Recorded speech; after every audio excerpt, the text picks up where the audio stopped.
Hei kaikille ja tervetuloa podcastiimme. Minä olen Mika. Ja minä olen Anna. Iloitsen siitä, että kuuntelet taas. Tänään puhumme puhumisjännityksestä. Ehkä tunnet tämän tunteen. Haluat sanoa jotakin, mutta pää on tyhjä. Sydän hakkaa, ääni hiljenee ja tunnet olosi epävarmaksi.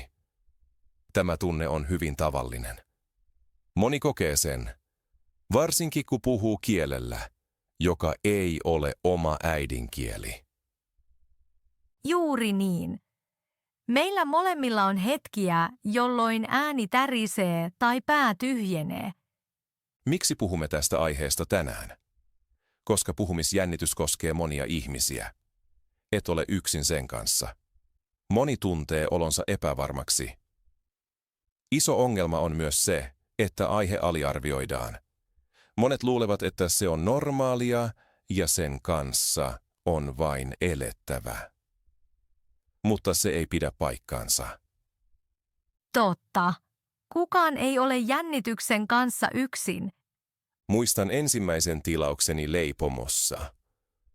Sydän löi kovaa, vaikka halusin vain yhden sämpylän. Oi kyllä, tunnistan tunteen. Minulla se oli puhelu suomeksi, täysin väärällä kieliopilla. Palaamme näihin tarinoihin myöhemmin syvemmin. Ensin kerromme, mitä kuuntelijat voivat odottaa. Älä huoli, etenemme hitaasti. Käytämme helppoja sanoja ja lyhyitä lauseita. Jos jokin koskettaa tai ilahduttaa sinua, kirjoita meille. Olemme uteliaita kokemuksistasi. Ehkä joku on kokenut hauskan mokan, kuten minä kaupassa, kun sekoitin pusun ja pussin. Minua nauratti, kun kerroit tuon. Tarinat näyttävät, että virheet ovat normaaleja. Ehdottomasti. Tavoitteemme ei ole antaa täydellisiä neuvoja, vaan jakaa tunteita. Juuri niin, Mika. Ehkä kuulijoille syntyy uutta rauhaa. Se olisi hienoa. Ennen kuin aloitamme, pieni harjoitus. Hengitä syvään sisään ja ulos. Tuntuuko jo hitusen rauhaa? Huomaan heti, miten hartiat laskeutuvat. Sisään, ulos, hyvin yksinkertaista, mutta hyödyllistä. Hienoa. Otetaan tämä rauha mukaan seuraaviin jaksoihin. Odotan jo innolla. Niin minäkin. Kohta puhumme hetkestä ennen ensimmäistä sanaa. Pysy mukana. Ehkä haet nyt teetä tai kahvia. Se sopii rauhalliseen jaksoon. Hyvä idea. Minulla on tässä kamomillateetä. Tuoksu rauhoittaa vielä lisää. Istun lasillisen veden kanssa. Jo pieni kilinä auttaa puhumaan hitaammin. Mika, tunnetko tänään hieman jännitystä nauhoituksesta? Vähän kyllä. Mikrofonit tekevät minut aina tarkaksi. Mutta rauhallinen hymysi rentouttaa minua. Kiva kuulla. Minua auttaa ajatus, että istumme vain olohuoneessa juttelemassa. Tehdään juuri niin. Rakkaat kuuntelijat, tehkää olonne mukavaksi. Ihan kohta aloitamme kunnolla. Loistavaa! Nyt katsomme yhtä hyvin tärkeää hetkeä. Se on hetki ennen kuin alat puhua. Kaikki on vielä hiljaa, mutta sisälläsi tapahtuu paljon. Ajattelet, kehosi käy levottomaksi ja mietit, sanotko jotain vai et. Monet ihmiset tuntevat juuri tämän hetken. Siksi se on niin tärkeää. Tai se voi olla hyvin pelottava. Sydämeni hakkaa usein kovaa jo ennen kuin avaan suun. Tunnen tämän hyvin. Joskus se tuntuu tauolta, joka kestää ikuisuuden. Aivan. Ajatukset juoksevat. Mitkä sanat valitsen? Miltä ääneni kuulostaa? Ymmärtääkö kukaan minua? Tunnen ensin kädet. Ne lämpenevät ja hieman kostuvat. Sitten kurkku kuivuu. Minulla käsi harvoin tärisee, mutta vatsani kramppaa. Se on kuin solmu. Tiedätkö, ennen luulin, että vain minulla on tämä. Nyt tiedän, että melkein jokainen tuntee sen. Kyllä, se lohduttaa. Tämä jännitys yhdistää ihmisiä. Ikä ja kieli eivät vaikuta. Muistan yhden yliopistokurssin. Minun piti pitää lyhyt esitys. Vain 2 minuuttia. Ja silti se oli varmasti elämäsi pisin esitys, eikö? Aivan. Sekunnit ennen esitystä olivat pahempia kuin puhuminen itse. Pulssini laukkasi. Minulla oli samankaltainen tilanne perhejuhlassa. Kaikki katsoivat minua. Piti vain esitellä itseni, mutta takeltelin. Hiljaisuus tuntui tosi kovalta. Hyvin kovalta. Jokainen sekunti tuntui 10. Sitten sopersin nimeni.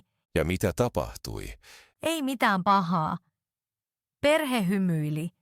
Sen jälkeen jää murtui, mutta ennen sitä oli kova pakkanen. Kaunis kuva. Minusta keho lähettää varoitusmerkkejä, kuin pienet valot, jotka syttyvät. Joskus kuuntelen näitä valoja. Joskus sivuutan ne. Silloin jännitys yllättää 2 verroin. Yritän tervehtiä valoja. Siellä olet taas. Se vie hieman jännitystä. Kiinnostavaa. Teet jännityksestä vieraan. Juuri niin. Vierailija saa olla, mutta ei saa vallata koko asuntoa. Hymyile nyt, koska kuva auttaa. Ehkä kuulijamme kokeilevat sitä. Hyvä idea. Ystävät, katsokaa mitä kehossanne tapahtuu ilman tuomiota. Hengittäkää syvään sisään. Tuntekaa lattia jalkojen alla. Se tuo teidät tähän hetkeen. Usein huomaan, että kun liikutan jalkoja hieman, jännitys liukenee melkein huomaamatta. Asetan joskus käden vatsalle. Silloin tunnen hengityksen paremmin. Pienet eleet, suuri vaikutus.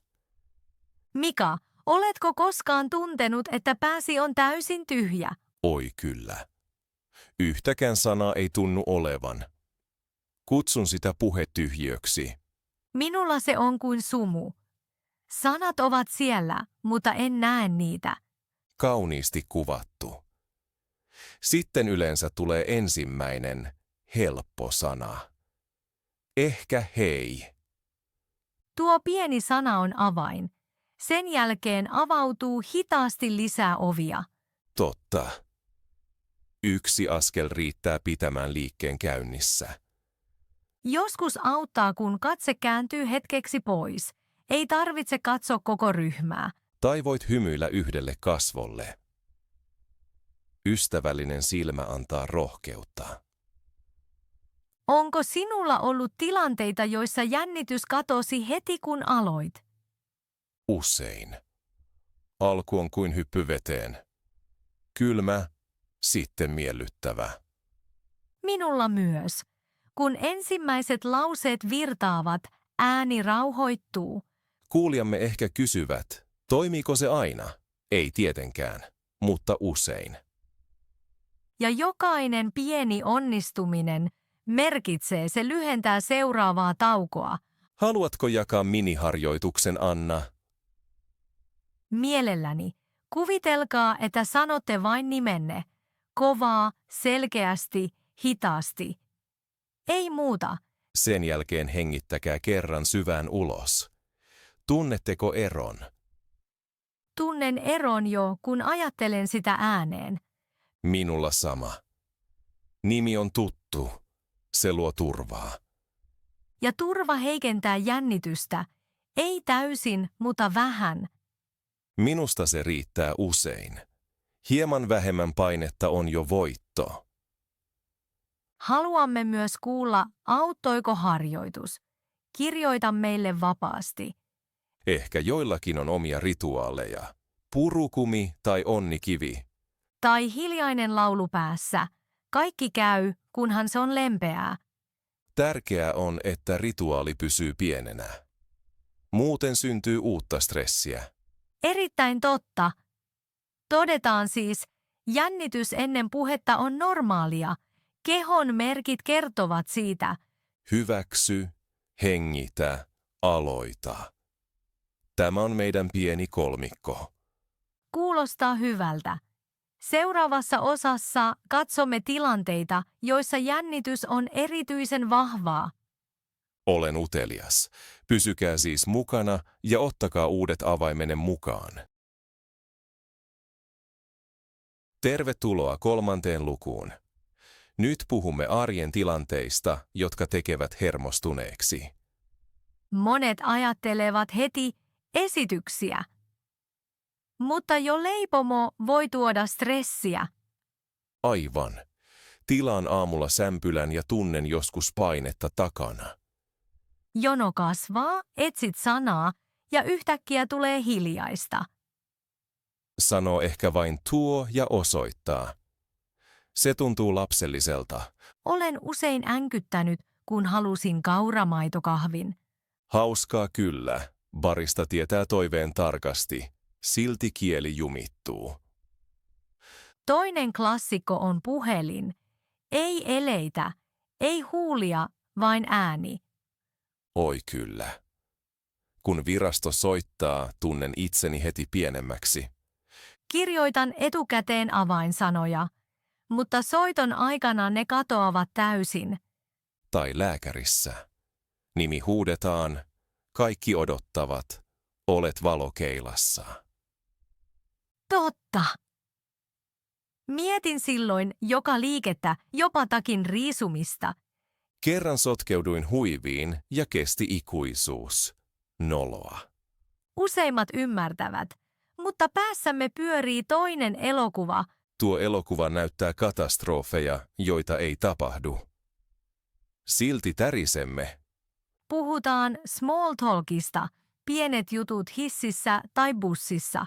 Oi, hissi on minulle loppuvastus. 3 kerrosta voi olla hyvin pitkä.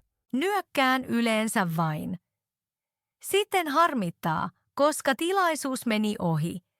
Myöhemmin ajattelen, miksi en vain sanonut kaunis päivä.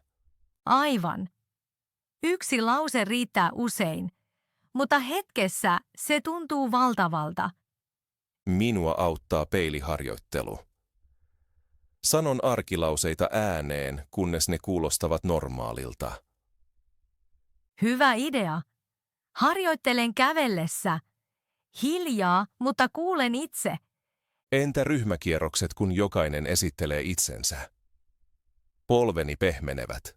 Oi kyllä. Lasken mielessäni, milloin on vuoroni. Jokainen numero lisää painetta. Sitten kuuntelen tuskin muita. Harmi, koska heidän tarinansa ovat kiinnostavia. Minulle käy sama. Kadotan yhteyden, se lisää jännitystä. Tunnetko työhaastattelut? Yksi pöytä, paljon kysymyksiä, paljon silmiä. Valitettavasti kyllä. Kurkuni tuntuu silloin paperilta. Sanat karheilta. Juon vettä etukäteen. Mutta huoneessa unohdan pullon. Tyypillistä myös. Pää kuumenee, kädet kylmenevät. Outo yhdistelmä. Se näyttää, että keho toimii. Adrenaliini sekoittaa kaiken. Suurissa kaupoissa vältän joskus kassan kysymyksen. Onko sinulla bonuskorttia? Minäkin. Unohdan, mikä kortti on, vaikka kerään pisteitä. Nauraa voi myöhemmin, mutta sillä hetkellä jäätyy kuin peura. Hyvin sanottu. Reagoimme kuin eläimet, vaikka tarvitsemme vain sanoja. Ehkä auttaa sisäinen kyltti. Ole turvassa. Kuvittelen sen. Maalaan mieleen vihreän valon. Vihreä tarkoittaa aja, puhu. Kuulijamme voivat etsiä omia symboleja. Jotain, joka antaa rohkeutta. Kirjoittakaa meille, jos haluatte. Ehkä inspiroimme toisiamme. Toinen tilanne on postitiski. Paljon lomakkeita, vähän aikaa. Kyllä, ja jono hengittää kirjaimellisesti niskaasi. Hikoilen aina, kun pitää valita oikea postimaksu. Vinkkini. Taskussa pieni kortti, jossa on lauseita. Minilunttilappu. Hyvä idea suurta pimeää vastaan. Tärkeät on käyttää sitä huomaamattomasti. Kukaan ei tarvitse muistaa kaikkea. Totta. Opimme askel askeleelta. Tänään posti, huomenna sopimuskeskustelu. Kaunis ajatus. Pienet voitot rakentavat itseluottamusta. Onko sinulla vielä esimerkkiä, Mika? Kyllä. Valokeskustelut naapurin kanssa liikennevaloissa. Odotamme, juttelemme hetken, valo vaihtuu. Nämä keskustelut ovat minusta vaikeita, koska niiden täytyy loppua äkkiä. Joskus vain vilkutan ystävällisesti. Se on myös viestintää, mutta ilman sanoja. Se on sallittua. Ei ole pakko puhua aina. Tärkeää on olla tuomitsematta itseä. Jokainen päivä tuo eri energian. Täysin totta. Keräämme kokemuksia. Jännitys kertoo vain, että asia on meille tärkeä. Se kuulostaa hyvältä lopulta tälle luvulle. Kyllä, katsotaan seuraavaksi ajatuksia, jotka tekevät kaiken raskaammaksi. Tervetuloa 4. lukuun. Tänään katsomme ajatuksia, jotka estävät puhumista. Ajatukset voivat olla ystäviä, mutta usein ne ovat ankarat tuomarit. Minulla se alkaa yhdestä lauseesta. Teet varmasti kohta virheen. Oi, tunnen sen. Oma versioni sanoo, kaikki nauravat, jos kompastut. Tuo sisäinen ääni kuuluu kovaa, vaikka ulkona kukaan ei sano sanaakaan. Juuri niin. Joskus se on vain nopea ajatus, mutta se palaa kirkkaana. Kutsun niitä ajatuspilviksi. Ne tulevat ja peittävät auringon. Kaunis kuva. Minulla ne ovat pikemminkin pieniä elokuvia, nopeita ja dramaattisia. Mikä filmi pyörii sinulla usein? Nimi. En ymmärrä kysymystä ja kaikki odottavat kauhuissaan. Kovaa kamaa. Oma suosikkifilmini on Mika unohtaa aivan helpon sanan. Hauskaa, ellei se olisi niin vakavaa. Totta. Mutta huomaamme, ne ovat vain tarinoita, eivät oikeita uutisia. Kyllä, mutta keho uskoo heti. Sydän ja kädet reagoivat. Kysyn joskus. Kuka kirjoittaa tämän käsikirjoituksen päässäni? Ehkä vanhat kokemukset. Opettaja, joka nauroi meille nolohetki. Mahdollista. Tai haluamme olla täydellisiä ja nostamme riman hyvin ylös. Täydellinen kuulostaa turvalliselta, mutta se on ansa. Kieli elää pienistä virheistä. Aivan. Ilman virheitä ei olisi hauskoja muistoja.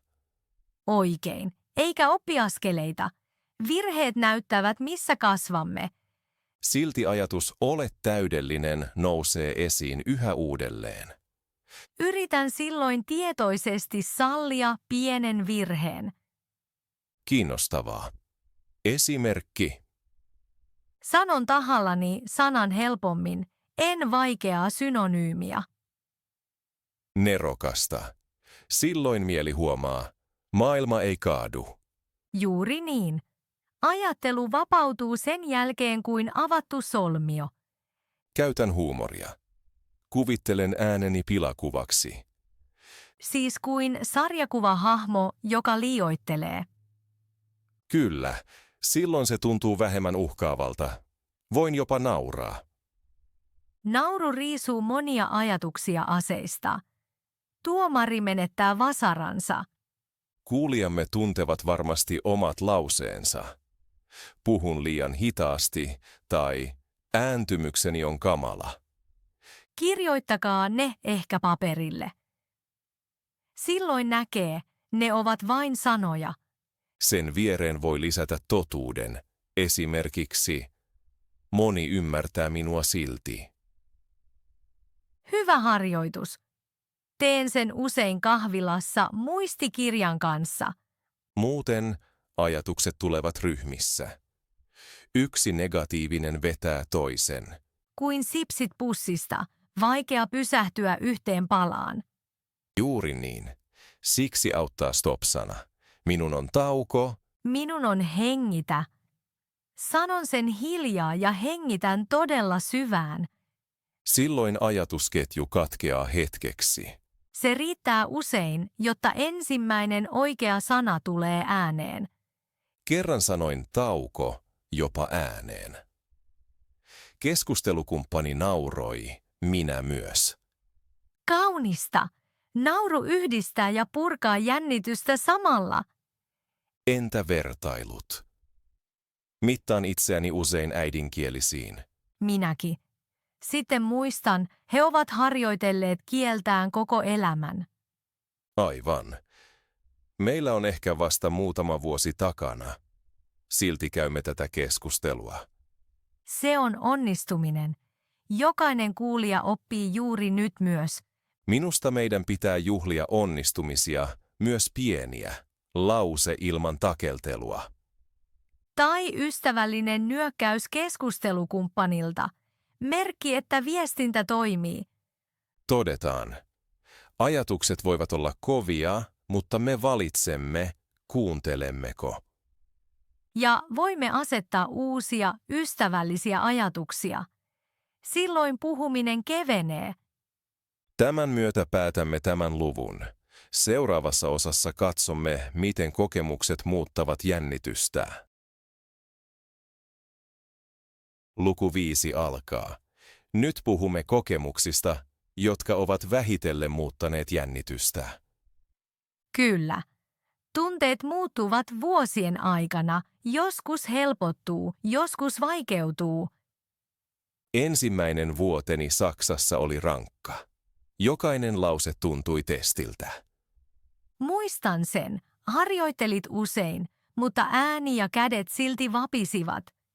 Sitten tuli naapuri, vanhempi ja ystävällinen. Hän puhui kanssani hitaasti joka aamu. 3 viikon jälkeen huomasin, että kehoni pysyi rauhallisempana. Se näyttää, että toisto toimii kuin lempeä harjoitus. Lihakset oppivat rentoutta. Minulle ratkaiseva oli teatteriryhmä. Näytelin hyvin pientä roolia. Rohkea. Etkö ollut todella hermostunut lavalla? Olin kyllä. Juuri ennen esitystä halusin juosta pois. Ohjaaja piti kädestäni. Hän kuiskasi, hengitä, sinun täytyy vain hengittää. Yhtäkkiä tunsin lattian jalkojen alla. Entäs sen jälkeen? Sanoin 2 repliikkiäni. Yleisö taputti automaattisesti, ei minun vuoksi, vaan kohtauksen. Mutta pääni ymmärsi. Voin puhua ihmisille ja selviytyä. Se on avainhetki. Kun sen kokee, se jää todisteeksi mieleen. Koin saman urheiluseurassa. Harjoituksen jälkeen joku kysyi taustastani. Ennen olisin vastannut muutamalla sanalla. Sinä päivänä kerroin 3 minuuttia. Vau, 3 minuuttia on pitkä. Kun jännitys vaanii. Kyllä. En juuri huomannut aikaa, koska aihe oli minulle tärkeä. Yllätyin, miten mukavalta huomio voi tuntua. Ehkä siinä on ydin, kun sisältö merkitsee egon silmä pienenee. Hyvä pointti. Silti on päiviä, jolloin vanha pelko palaa. Koen sen lomalla. Uudet murteet, uudet säännöt, jännitys alkaa kuin uutena. Silloin auttaa muisto positiivisista kokemuksista. Ajattelen. Olet jo kerran onnistunut. Kirjoitan sellaiset onnistumiset pieneen vihkoon. Odottaessa luen pari riviä. Se on fiksua. Pieni todiste kulkee mukana sisäistä kriitikkoa vastaan. Aivan. Joskus riittää myös musiikki. Yksi laulu muistuttaa onnistuneista keskusteluista. Minulla on tallessa ääniviesti, jossa kuulostan sujuvalta. Kuuntelen sen ennen tapaamisia. Se on kuin oma podcast-valmennus. Todella hyvä. Puhutaan tauoista. Ennen halusin täyttää jokaisen aukon heti. Minä myös. Hiljaisuus kuulosti epäonnistumiselta, mutta nyt nautin lyhyistä hengitystauoista. Minua auttoi puhevalmennus. Valmentaja sanoi, tauko on lahja kuulijalle. Kaunista. Tauko antaa ajatuksille aikaa ja näyttää itseluottamusta. Siitä lähtien lasken joskus mielessäni 1, 2 ennen vastausta. Tunnen ilman nenässäni. Se vie minut pois villistä ajattelusta. Kuulijat voivat harjoitella taukoa jo tänään. Sano lause, tee 2 sekunnin hiljaisuus. Maailma ei romahda, lupaan. Toinen aihe on hyväksyntä. Saamme olla hermostuneita ja silti puhua.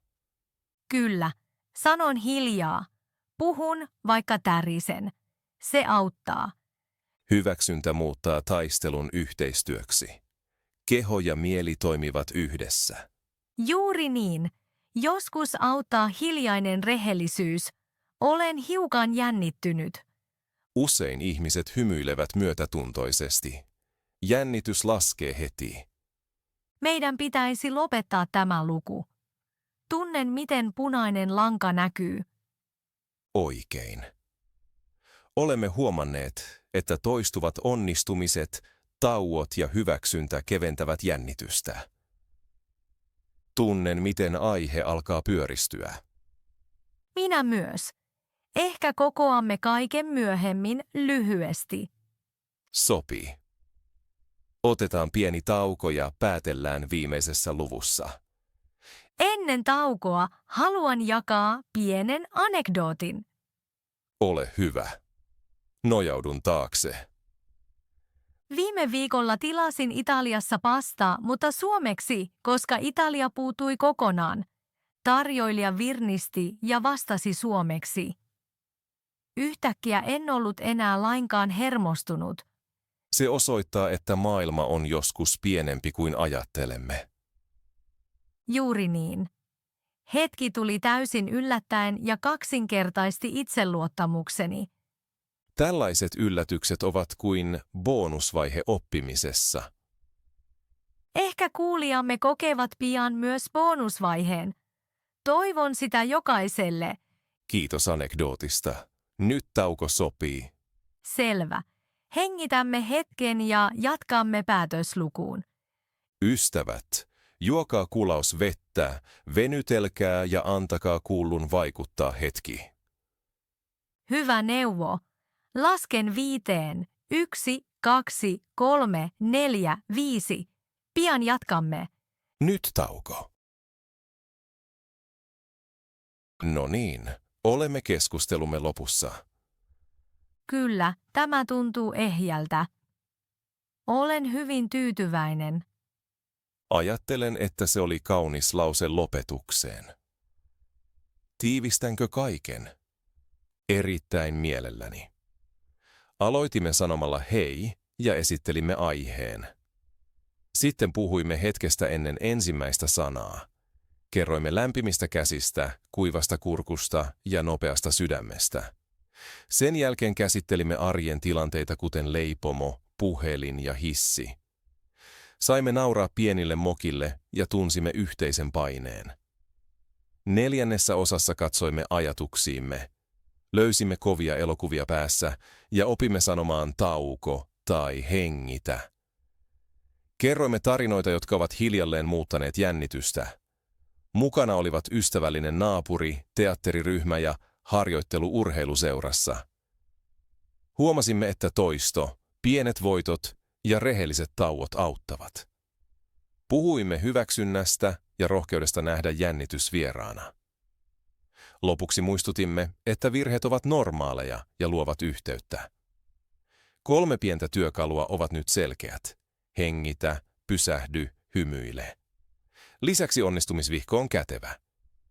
Kutsuimme kuulijoita jakamaan omia rituaaleja ja symboleja. Yhdessä muodostuu lempeä kuva.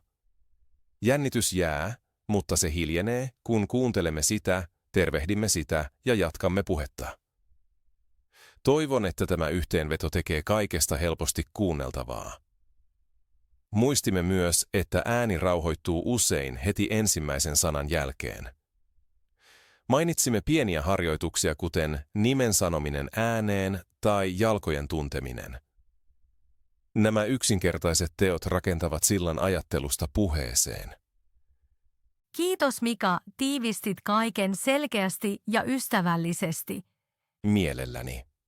Keskustelumme tuotti minulle paljon iloa. Minusta oli erityisen hienoa, miten avoimesti puhuimme pelosta. Avoimuus tekee aiheesta kevyemmän. Rakkaat kuulijat, kiitämme sydämellisesti kuuntelemisesta. Hienoa, että käytitte aikaanne meille.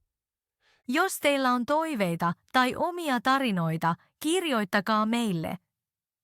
Odotamme innolla jokaista viestiä ja pientä kokemusta. Älkää unohtako pitää taukoja ja olla itsellenne lempeitä. Aivan. Muistakaa, jännitys on vain vierailija.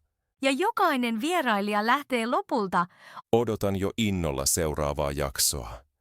Minä myös. Siitä tulee varmasti kiinnostava. Sanoisimme siis tältä erää hei hei. Hei hei ja pysykää rohkeina. Ennen kuin lopetamme, vielä yksi ajatus minulta. Valitse huomenna pieni puhetehtävä ja tee se hitaasti, mutta tietoisesti. Kaunis idea. 1 askel päivässä riittää. Kirjoita ylös, miten se sujui, ja juhli onnistumista. Odotamme innolla teidän pieniä voittoja. Nyt kuitenkin, suuret kiitokset ja kuulemiin pian. Kaikkea hyvää ja pysykää uteliaina.